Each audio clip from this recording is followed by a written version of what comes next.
aku aja adalah seseorang yang memang memiliki isu fatherless gitu ya, dimana ayah aku karena tuntutan ekonomi harus mengorbankan hal-hal lain gitu ya, supaya kebutuhan keluarga aku tercukupi seperti itu.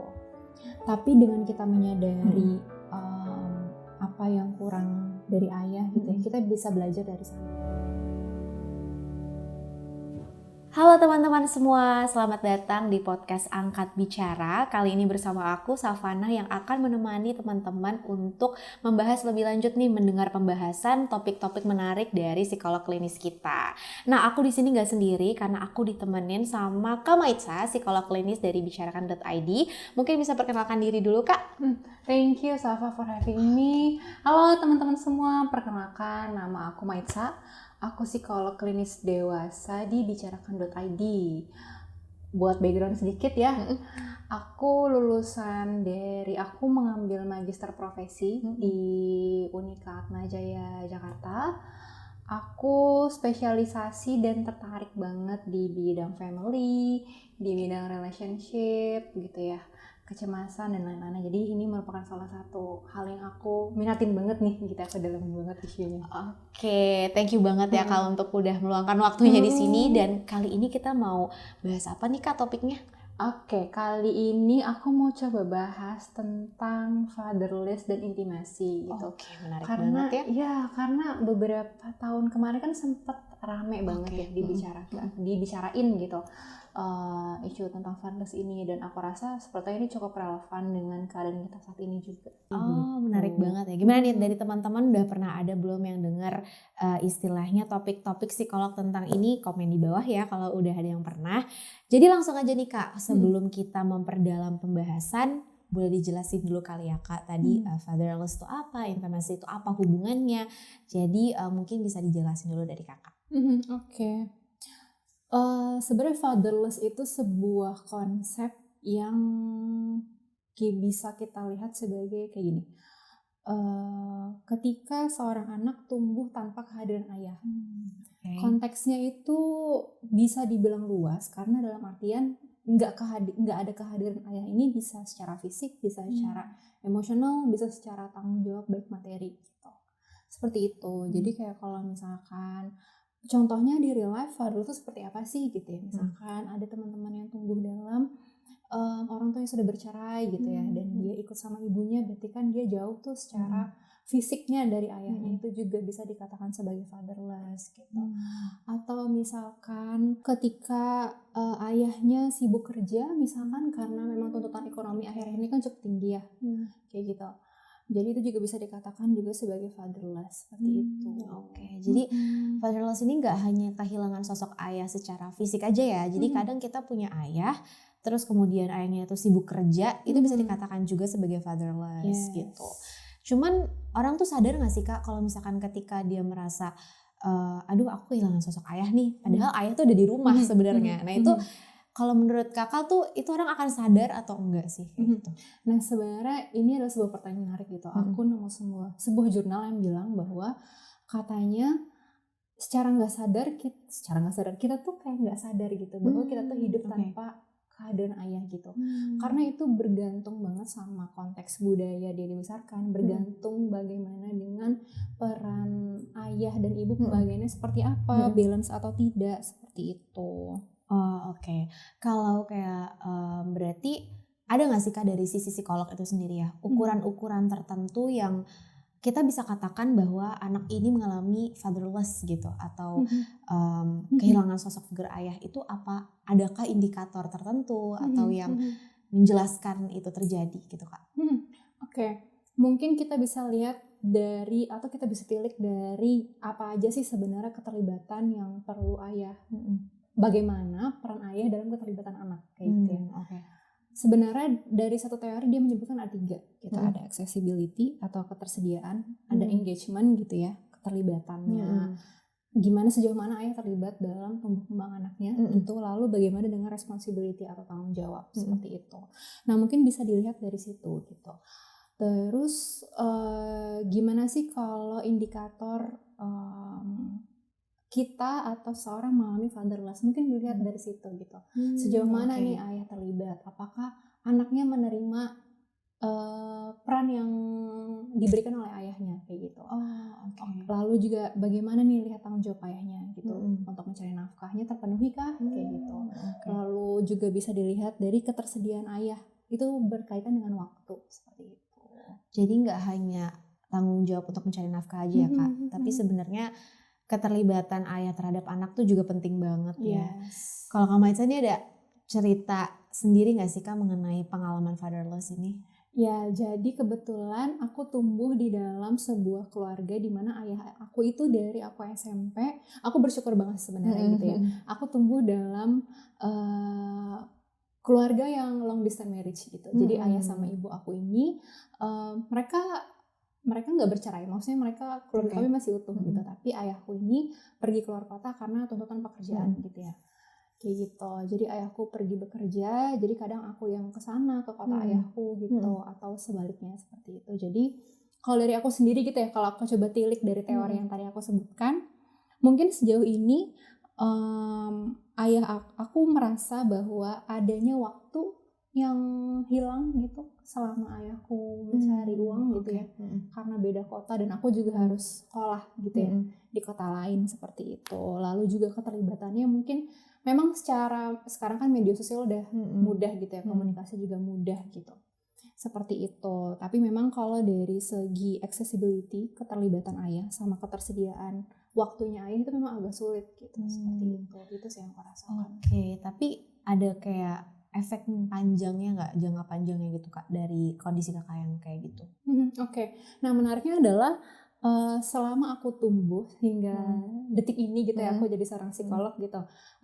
Aku juga nggak bisa memungkiri bahwa aku ada ups and downs-nya dalam hidup seperti itu. Dan setelah aku coba gali lagi lebih dalam, coba aku refleksikan gitu, ternyata aku menemukan satu core bahwa ternyata ini adalah salah satu yang bisa jadi bersumber dari isu fatherless yang aku punya, seperti itu. Jadi kalau teman-teman nih, mungkin tadi udah dijelasin sedikit ya fatherless itu apa.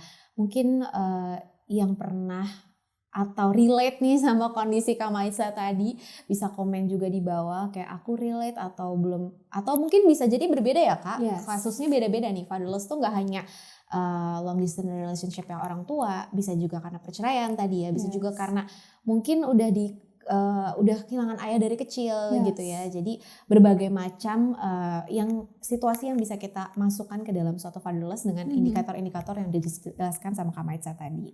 Nah tadi udah ngejelasin soal fatherless. Sebenarnya nih Kak, kalau teman-teman kan pasti belum tahu ya. Aku ngalamin isu fatherless nih. Tapi mungkin mereka belum sadar gitu kalau aku nih mengalami isu fatherless gitu. Kira-kira nih secara umum apa sih dampak yang paling bisa terlihat dari fatherless? Kalau yang tadi kan Kakak efeknya jangka panjang ya, aku tanya secara personal ya Kak. Kalau secara umumnya tuh gimana sih Kak? Biasanya kalau dari beberapa jurnal yang aku baca gitu ya, hal-hal common yang biasanya dikeluhkan atau yang berdampak pada anak tuh lebih kepada self esteem yang biasanya kelihatan. Self esteemnya sama bagaimana pola dia menjalin hubungan atau bersosialisasi dengan teman-temannya, terutama laki-laki, karena kan kita pasti ada fase-fase dimana kita suka sama cowok gitu ya, kita pacaran, cinta monyet gitu, kita berkali-kali putus nyambung pacaran gitu ya. Nah biasanya akan terlihat gimana dia membangun hubungan romantis sama pacarnya gitu, atau mungkin even ketika seseorang sudah menikah, gimana sih dia mencari pasangan kayak gitu, gimana dia menjaga kedekatan atau keintiman antara dia dengan pasangannya, seperti itu. Jadi menariknya di sini adalah ternyata isu fatherless ini berhubungan erat dengan gimana cara kita menjalin hubungan sama orang, sama pasangan ke depannya gitu ya Kak. Betul.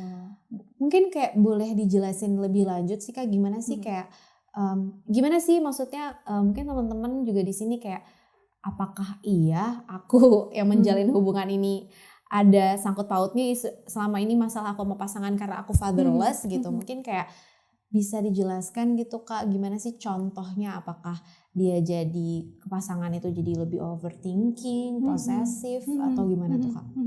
Biasanya yang muncul kadang kita atau beberapa teman-teman yang mengalami isu fatherless, mereka cenderung untuk mencari support atau bentuk sosok figur dari ayah di luar gitu. Jadi dia akan mencari figur ayahnya secara tidak sadar, entah dari pasangannya atau dari mana-mana seperti itu. Itu satu. Kedua,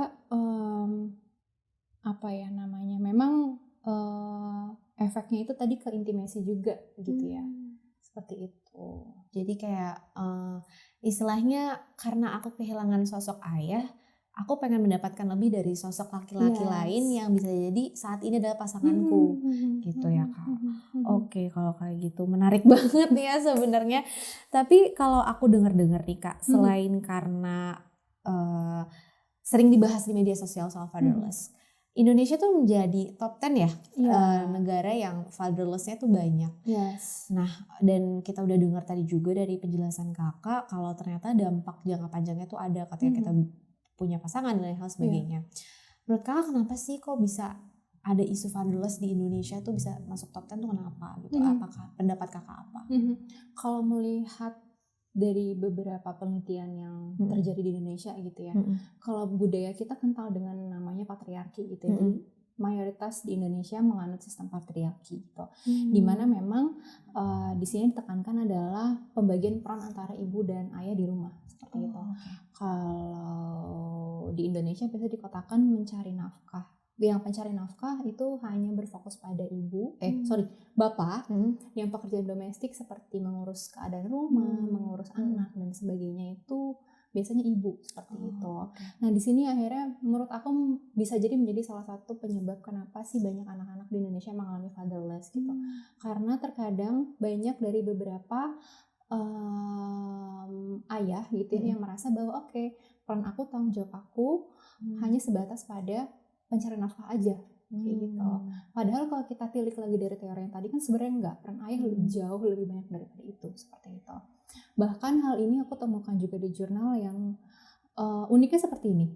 Di Indonesia itu waktu dia ngelakuin penelitian gitu ya di Indonesia tentang fatherless sama intimacy ini, waktu dia teliti hasilnya itu menunjukkan bahwa memang nggak ada hubungan signifikan gitu. Berarti kan nggak ada hubungan antara fatherless yang mempengaruhi intimasi gitu ya. Tapi setelah ditelik lagi lebih jauh gitu, penelitiannya menemukan bahwa ternyata mayoritas dari para partisipan itu menyebut bahwa bapak saya ini sudah dirasa cukup untuk memenuhi peran keterlibatan ayah. Tapi setelah digali lagi ternyata keterlibatan ayahnya tuh hanya sejauh pada pencari nafkah tok gitu. Berarti yang aku tangkap adalah, dan dari hasil penelitian juga berarti kita ini sebenarnya secara nggak langsung merasa bahwa peran ayah tuh memang benar cukup hanya sebagai pencari nafkah aja gitu. Kita sebagai anak pun akhirnya sudah terbentuk pandangan seperti itu gitu. Mungkin dari budaya patriarki yang turun-menurun gitu ya, atau misalkan dari lingkungan juga gitu ya, dan dari beberapa suku juga gitu ya, ada yang menganut seperti itu gitu. Itu sih yang akhirnya menjadi menurut aku bisa menjadi salah satu topik yang menarik banget untuk didiskusikan. Iya, menarik banget sih Kak, karena maksudnya gimana ya? Dari pandangan dari aku sendiri aja tuh udah ngerasa kayak ya tanggung jawab papaku ya memang adalah kerja gitu. Kalau untuk urusan rumah tangga memang lebih ke ibuku gitu kan. Berarti apakah artinya istilahnya peran ayah dan ibu tuh di rumah tuh sama? Karena kan ngebahas soal budaya patriarki tuh ada pandangan kayak ya ayah di rumah gak sebesar peran ibu gitu kan. Apakah artinya dari isu fatherless ini bisa disimpulin kalau ya seharusnya di dunia psikolog tuh peran ayah sama ibu tuh sama di dalam rumah gitu. Idealnya untuk membesarkan anak, karena ini fokusnya membesarkan anak gitu ya. Untuk membesarkan anak, idealnya anak itu butuh dua orang tuanya secara seimbang gitu. Aku sangat memahami banget kebutuhan ekonomi setiap keluarga itu beda-beda, dan aku juga sama sekali tidak menyalahkan dan tidak memberikan judgement terhadap orang tua yang harus berpisah gitu, karena aku juga mengalami sendiri gitu ya. Gitu. Aku sangat memahami banget gitu. Namun yang perlu diperhatikan adalah apapun yang terjadi gitu ya, anak itu tetap berhak untuk mendapatkan kasih sayang secara equal gitu. Kayak gitu, karena dari situlah, dari kasih sayang di rumah, dari bagaimana anak melihat relasinya dengan ayah, gimana melihat relasinya dengan ibu, gimana melihat relasi ibu dengan ayah gitu.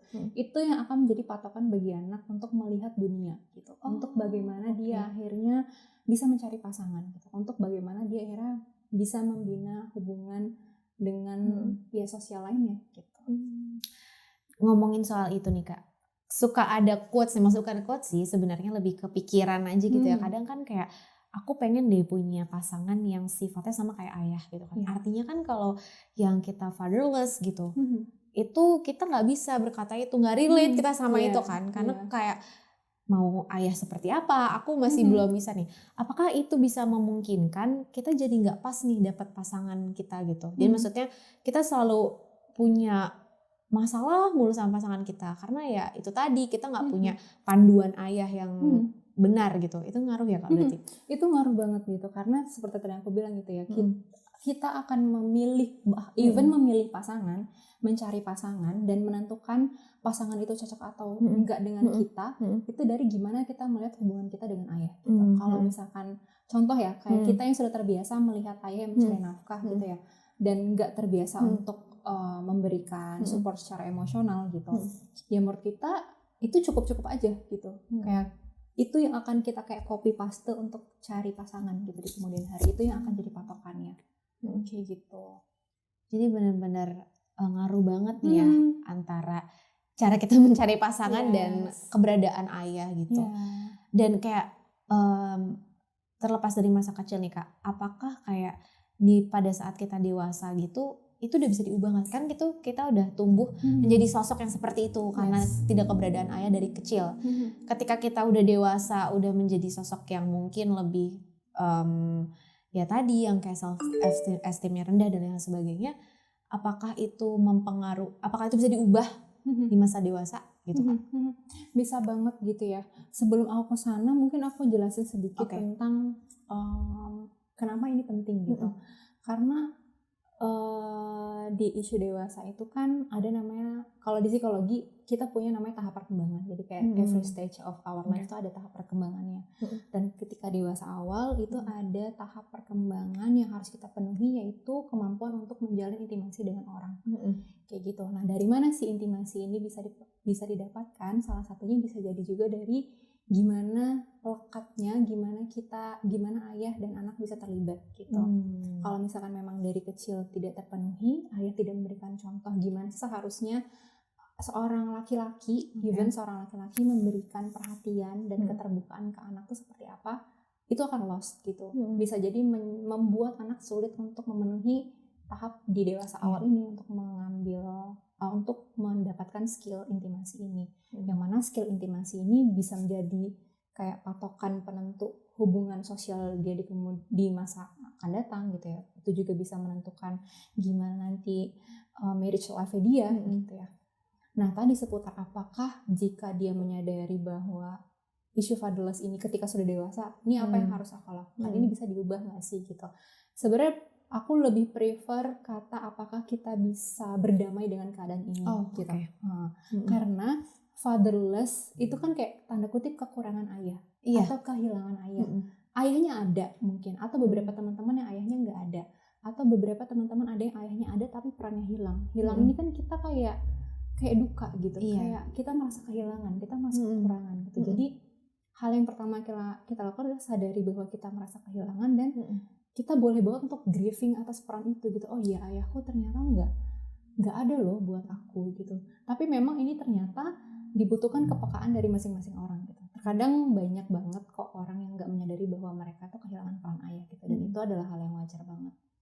Kayak gitu. Tapi itu sangat bisa diubah pertama dengan menyadari hal itu dulu. Gitu.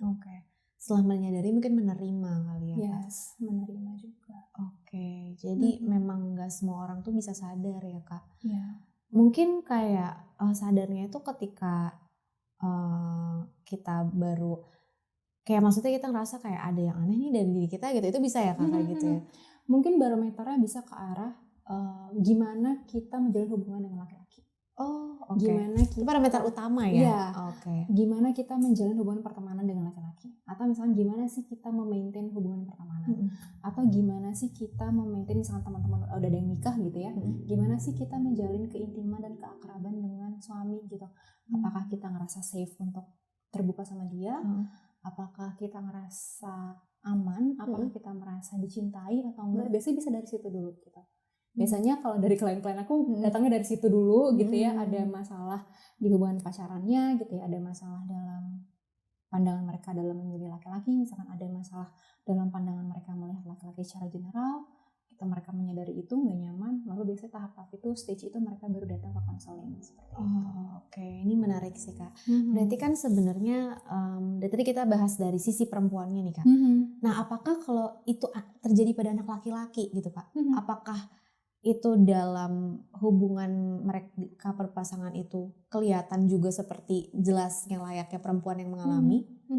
Mungkin kalau ke arah laki-laki yang aku tangkap sejauh ini gitu ya, dari beberapa pengalaman aku lebih ke arah gimana sih mereka bisa mencontoh atau berperan sebagai laki-laki gitu. Jadi dia akan mencontoh apa yang bapaknya lakukan kayak gitu. Kalau dia melihat bapaknya memenuhi kebutuhannya, berperan di di masa kecil dulu itu hanya sebatas pada pencarian nafkah, ya mungkin dia akan mencontoh itu gitu tanpa dia misalkan kita anggap dia belum sadar gitu ya. Dia akan mencontoh bahwa buat aku menjadi laki-laki yang bertanggung jawab itu adalah sebagai seorang pencari nafkah gitu. Jadi dia ke perempuannya nggak perhatiannya lebih, lebih cuek gitu ya. Bingung gitu misalkan cara ini cewek kan datang kadang kita mau minta nyari rasa aman nih, kita mau curhat, kita mau terbuka sama mereka gitu ya. Tapi kadang ada beberapa teman-teman di laki-laki yang merasa kesulitan, ini harus aku apain gitu. Nah, mereka itu bingung gitu. Jadi itu bisa ditilik dulu nih dari belakang. Gimana nih hubungan sama bapaknya? Gimana bapak menunjukkan kasih sayang ke ibunya gitu. Jadi kalau yang aku simpulin nih Kak, nanti kalau yang perempuan itu dia lebih kepada bisa jadi ke posesif karena takut kehilangan sosok figur laki-laki pasangannya. Tapi kalau laki-laki justru kebalikannya, dia bingung how to treat gitu loh, bingung cara nge-treat ceweknya kayak gimana gitu. Jadi penting banget ya. Tapi kalau misalkan kayak udah menikah gitu Kak, terus abis itu kejadian nih dia sadar nih, itu biasanya kalau ke psikolog itu harus bersama dengan pasangannya kah gitu? Nah ini yang menarik nih, boleh banget, itu akan sangat ideal banget untuk datang bersama dengan pasangan gitu ya, karena kadang efeknya itu bisa dirasakan kedua belah pihak gitu. Jadi misalkan satu pihak nggak ngerti ini gue kenapa ya kayak gini gitu, tapi satu pihak yang merasakan dampak dari nggak ketahuannya gitu, kayak dari dampak yang dia nggak tahunya gitu. Jadi aku sangat menyarankan mereka datang berdua gitu. Tapi itu memang konselnya nanti sendiri-sendiri dulu, dicari gimana akarnya akarnya, baru nanti ada jatuhnya namanya couple counseling gitu, untuk counseling berdua. Wah seru banget tuh couple counseling ya. Jadi nanti bisa saling tahu nih ya si pasangan kita kenapa gitu. Tapi kalau pacaran belum dulu lah ya Kak. Kalau pacaran, kalau misalkan memang pacaran sudah mengarah serius gitu ya, dan memang ngerasa he is the one, boleh banget gitu. Gitu. Jatuhnya nanti kayak ke premarital counseling kayak gitu, itu ada juga, bisa juga kalau mau dicek di arah sana seperti itu. Tapi berarti kalau kayak jadi toxic itu bisa Kak? Maksudnya karena fatherless gitu, isu fatherless, baik itu di pihak cewek dan di pihak laki-laki. Terus akhirnya hubungannya mereka itu jadi toxic, ada nggak tuh Kak yang kayak gitu? Pernah konseling ke Kakak? Ada, itu possible banget terjadi gitu, karena dalam penelitiannya, ini lebih ke perempuan dulu ya. Kalau di perempuan, ketika seorang perempuan berada tumbuh di dalam perkembangan di mana dia minim banget nih keterlibatan ayah gitu ya, dia rentan banget untuk mengalami abuse dalam relationship gitu ya, dia rentan banget untuk salah dalam memilih laki-laki gitu, karena dia nggak punya model figur yang oke nih, siapa ya yang sebenarnya yang seharusnya menjadi seorang laki-laki yang sehat gitu, kayak gitu. Jadi rentan banget sih teman-teman yang kurang yang mengalami isu fatherless untuk masuk ke dalam toxic relationship atau abuse relationship. Berarti kadang tuh memang bisa banget ya Kak masuk ke toxic relationship. Kadang kan ada juga yang kasusnya, aduh aku udah diselingkuhin berkali-kali, cuman kayaknya aku takut banget kehilangan cowok ini. Padahal secara logika kan kayak apalagi yang mau dipertahanin gitu kan Kak. Itu bisa aja dari situ ya ternyata rasanya. Gitu, akarnya tuh bisa dari situ. Dari sana. Jadi memang sebahaya itu ya peran ayah kalau nggak terlalu dekat dengan anak gitu. Kalau misalkan ini nih Kak, kayak single mom. Ini aku masuk ke dalam single mom ya. Jadi kan kadang kita nggak bisa menolak kalau misalkan memang dia sudah lahir dengan keadaan single mom gitu ya. Mau tidak mau kan peran ayah di situ pasti ada, figur ayah hilang gitu. apakah memang ini jalannya seperti apa? Apakah memang single mom ini harus benar-benar bisa berperan juga sebagai ayah? Tapi kan maskulinnya pasti beda ya Kak. Nah sifat maskulinnya gitu, apakah bisa diganti dengan figur om terdekatnya, kakeknya atau apanya gitu Kak? Nah ini bisa banget gitu biasanya. Biasanya aku atau beberapa teman-teman psikolog akan merekomendasikan untuk mencari figur laki-laki atau ayah yang bisa dipercaya oleh orang tua untuk menjadi panutan anaknya gitu. Kayak gitu supaya anaknya juga bisa mencontoh gitu. Gimana seharusnya ditreat oleh seorang laki-laki, gimana seharusnya memandang laki-laki, gimana sih untuk memaintain hubungan yang sehat dengan laki-laki gitu. Biasanya kan ayah sebagai penegak moral ya gitu. Biasanya juga gimana sih harusnya dia bersociety gitu, gimana dalam menaati aturan kayak gitu. Dan memang sangat disarankan untuk mencari figur ayah atau sosok ayah gitu ya dari lingkungan terdekat dulu gitu, dari lingkungan keluarga dulu gitu. Kalau ada om, tante, om, tante kakek, nggak ngaruh ya, salah ya. Ada om, ada kakek gitu ya. Itu juga bisa. Kalau memang nggak ada, baru keluar. Apakah ada sahabat-sahabat yang dipercaya gitu. Dari suami. Biasanya kan kita bersosialisasi kenal sama bapaknya si ini, bapaknya si ini gitu. Dari sahabat ini, sahabat dulu kita gitu. Kalau kita menemukan seorang yang tepat untuk dijadikan figur gitu ya, dan anaknya juga sudah dekat gitu ya, nggak apa-apa gitu dijadikan figur, tapi tetap diutamakan dari keluarga dulu. Oke, karena dia akan berbeda ya Kak, tetap berbeda ya, meskipun dia figurnya penggantinya ayah. Iya, karena even kita dari keluarga inti ke keluarga besar aja kita punya value yang beda gitu. Kalau kita cari dari luar dulu gitu sebelum keluarga, dikhawatirkan akan membangun, akan ada konflik baru nih karena ada value yang berbeda juga. Oke. Kayak kulturnya itu juga ngaruh ya Kak. Jadi memang benar-benar menarik banget nih bahasan kita. Udah sampai masuk ke dalam topik kalau single mom gimana, karena kan pasti bingung banget ya Kak, karena kayak maksudnya ya gimana kita mau memberikan yang terbaik tapi memang takdir berkata lain istilahnya kayak gitu. Jadi memang kayak ternyata peran ayah dan laki-laki itu penting banget, baik untuk anak perempuan maupun anak laki-laki gitu, untuk mereka membangun pribadi yang jauh lebih baik, dan pentingnya lagi memilih pasangan yang tepat. Ya Kak, gitu. Jadi tapi kalau misalkan ini agak out of context sih Kak, tapi kalau misalkan figur ayah ini udah ada nih Kak, tapi kita tetap memilih pasangan yang tidak tepat gitu, apakah di situ gimana tuh Kak pandangannya, kayak apakah nanti ayahnya bantu untuk kita nyari pasangan yang tepat atau gimana tuh Kak? Oke, jadi misalkan keadaannya kalau kita lengkap ya, punya ayah hadir di rumah, tapi kita salah dalam memilih pasangan gitu. Itu sebenarnya banyak faktor gitu ya. Tapi kalau kita sempitkan kita fokuskan di pembahasan hari ini, biasanya aku akan mengajak orang tersebut untuk kita refleksikan bareng-bareng. Kira-kira kualitas hubungan kamu sama ayah gimana? Kayak gitu. Apa yang kamu rasakan atau apa yang kamu terima dari ayah? Kayak gitu. Apa yang kamu pandang dari ayah? Seperti itu. Kamu merasa ayah itu menyayangi kamu seperti apa? Gitu.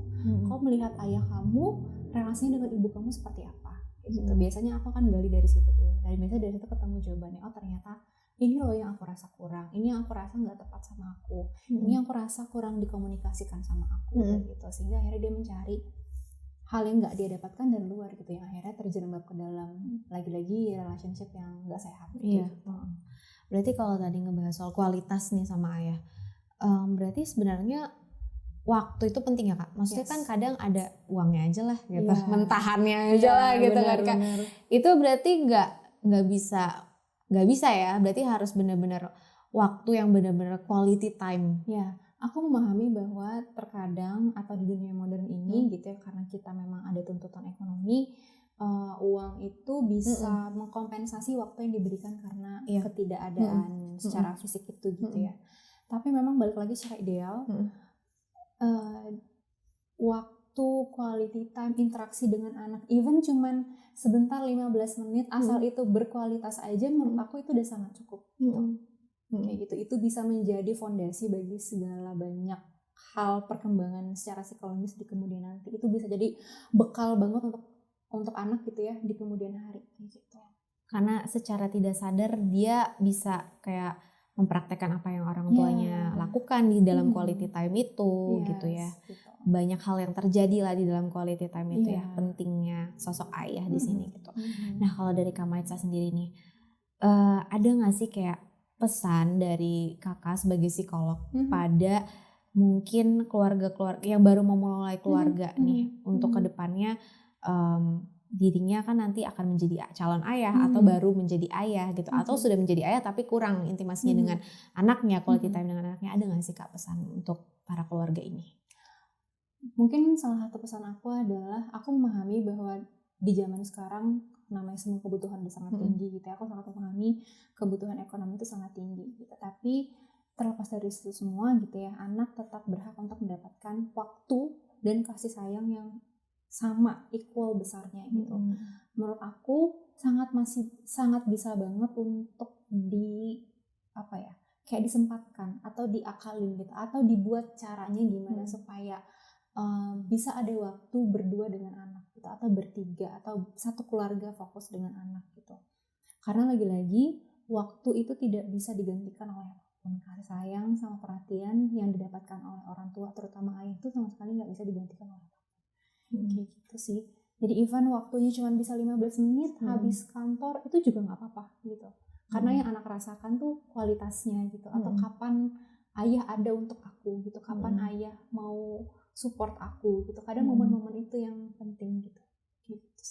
Memang istilahnya aku setuju banget nih sama kakak, dan istilahnya anak tuh tidak bisa memilih siapa ayahnya, tapi ayahnya bisa memilih cara pendekatannya terhadap anak untuk anaknya, kebaikan anaknya ke depannya nanti gitu kan, personalnya seperti apa gitu. Tapi kalau misalkan tadi thank you banget nih Kak, itu pesannya ngena banget sih, karena aku sebagai calon orang tua juga nih nanti pasti kan aku juga mau nih kasih tahu pasangan aku kayak maksudnya istilahnya kita harus benar-benar berperan yang equal nih sama Pak suami calon suami calon suami untuk mendidik anak tuh benar-benar tidak hanya dari segi cari nafkah, tapi waktu juga itu penting gitu.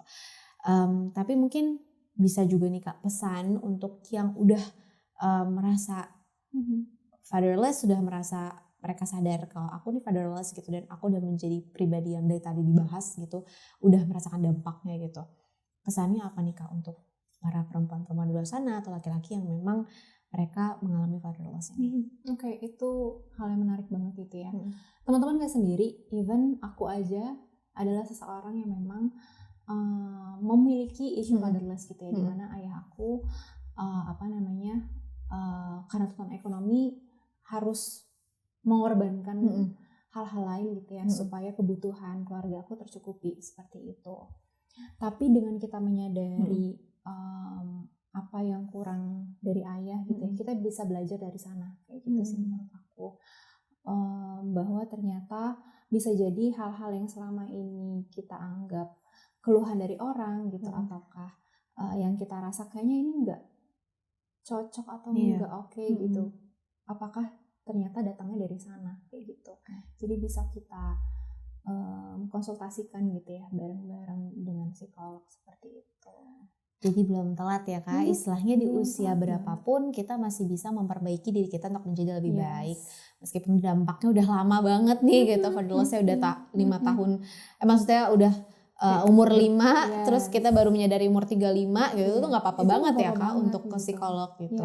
Dan psikolog benar-benar terbuka banget atas isu ini gitu ya.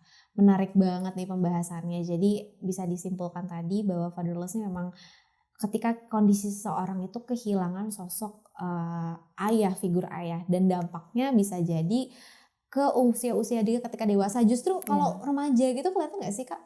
Kelihatan banget biasanya, karena remaja itu kan kelihatan karena dia lagi fase-fase dimana pencarian jati diri, dia itu lagi hormonnya naik banget, jadi dia lagi sering tertarik ke lawan jenis gitu ya.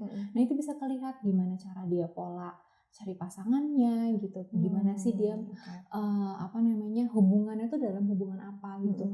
Kebetulan waktu aku lagi research untuk mempersiapkan ini ya gitu, aku sering banget nemu banyak jurnal yang membahas tentang remaja yang fatherless itu rentan banget justru untuk mengalami kekerasan dalam pacaran gitu, abuse gitu. Jadi ada penelitiannya tersendiri yang membuktikan itu. Remaja usia 25 tahun ke atas, bahkan yang udah menikah juga beresiko nih teman-teman gitu ya, yang fatherless, baik itu memang mereka dari pihak laki-laki atau perempuannya, bisa berujung pada toxic relationship, itu kemungkinan banget gitu. Tapi jangan takut karena ini akan bisa ada akhirnya kok pasti kalau kita menyadari itu dan kita segera perbaiki itu dengan bisa konsultasi dengan psikolog, profesional yang memang sering menangani kasus-kasus tertentu. Jadi pada intinya kita menerima diri kita dulu aja ya. Setelah kita menerima diri, baru kita step selanjutnya apa nih? Apakah kita mau bisa memperbaiki diri sendiri? Tapi kalau perbaiki diri sendiri kayaknya agak tetap butuh psikolog ya gitu. Jadi itulah fungsinya psikolog ada di sini. Benar banget, mari kita ke psikolog. Untuk menutupi segala luka-luka yang ada ya gitu. Jadi mari kita ke psikolog, itu suatu quotes enggak. Pokoknya itu agak iklan dikit tapi penting banget nih teman-teman, benar-benar sepenting itu. Dan mungkin ada pesan terakhir dari Kak Maitza sebelum kita tutup podcastnya. Oke, jadi memang peran ayah dan ibu tuh sama pentingnya, sama-sama penting, sangat penting juga. Tapi yang ingin aku highlight adalah keterlibatan ayah dalam peran anak itu sangat dijadikan fondasi bagi anak untuk melihat gimana figur laki-laki, gimana laki-laki yang akan ia cari di masa depan. Jadi patokan untuk mencari pasangan itu seperti apa itu datangnya dari laki-laki. Jadi para ayah jangan lupa bahwa anak juga membutuhkan banget nih perhatian dan juga kasih sayang dari ayah. Oke, thank you banget untuk Kak Maitza udah hadir di sini, udah share banyak banget. Apalagi pengalaman kakak juga diceritakan, dan jadi semakin relate kita ya ternyata. Oke, segitu aja teman-teman untuk podcast kita hari ini. Dan kalau ada pertanyaan atau komentar atau sekedar kayak aku relate nih, boleh di komen di bawah. Jangan lupa di subscribe. Jadi see you, sampai sini aja ya. Bye.